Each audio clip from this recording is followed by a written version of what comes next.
Today, September 23, is the memorial of Saint Pio of Pietrelcina, or Padre Pio.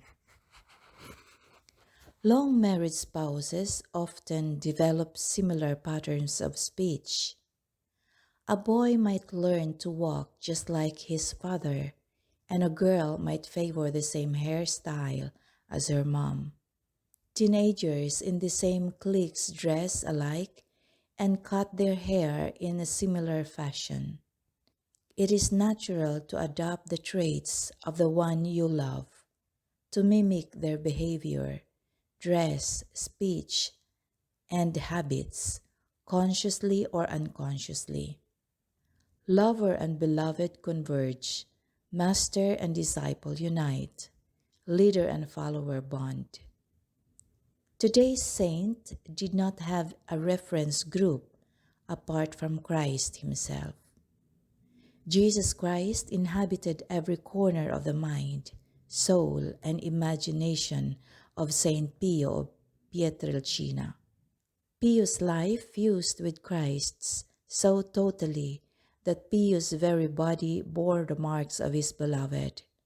Not the same haircut, clothes, or gait, but the same nail marks and bloody wounds. Father Pio merged with Christ such that to look upon the friar's hands was to see the crucified palms of the Son of God on Calvary. Padre Pio grew up dirt poor and uneducated in a village near Naples, Italy, in 1887. Neither his parents nor his grandparents could read or write. He was baptized as Francesco and helped on the family's small plot of land as a boy. The family was deeply religious in the good medieval way that perdured in rural southern Europe for longer than it did in northern lands. Saints' feast days, devotions, processions, fasts, the Mass, angels, saints, the Virgin, and God saturated the atmosphere of Pietrelcina. Little Francesco and his family breathed Catholic air.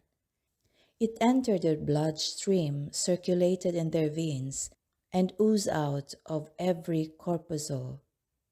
When he was about 10 years old, Francesco decided to dedicate his life to God as a Franciscan friar.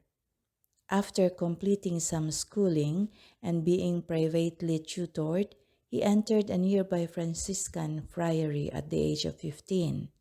He took the name Pio in honor of a saint honored in his hometown.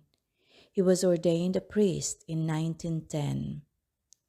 Padre Pio lived virtually his entire priestly life at the modest Franciscan friary in the rural town of San Giovanni Rotondo.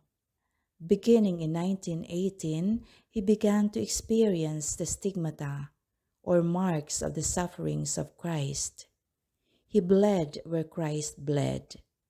Holes perforated his hands. He had sharp pains in his side. He also began to display supernatural gifts, bilocation, prophecy, miracles, and healings.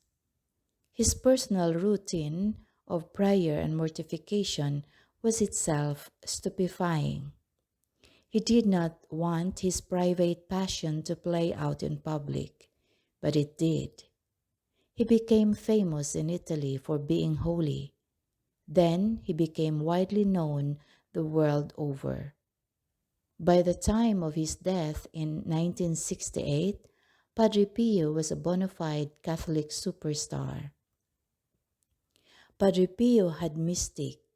That mystic was not rooted in good looks, a chateau on the Côte d'Azur, or in the movie roles. It was how he said Mass. People flocked to witness Padre Pio say long, intense, devotional Masses. In the modern world, sin has mystic. It's cool, retrograde, impulsive, and edgy. A life of sin, and vice is seen as more authentic than a life of goodness and virtue, because the sinner does not hide his real self behind a social curtain. Padre Pio hid nothing. He was totally authentic, totally sincere, and totally holy. His life was a rebuke of sin. He did not fake share others' burdens by joining them in sin. He entered into the real drama of life by embodying Christ. A true Christian is authentic when he separates himself from his friends from sin, when he creates a mystic of Christ around him, and like Christ draws all men to himself.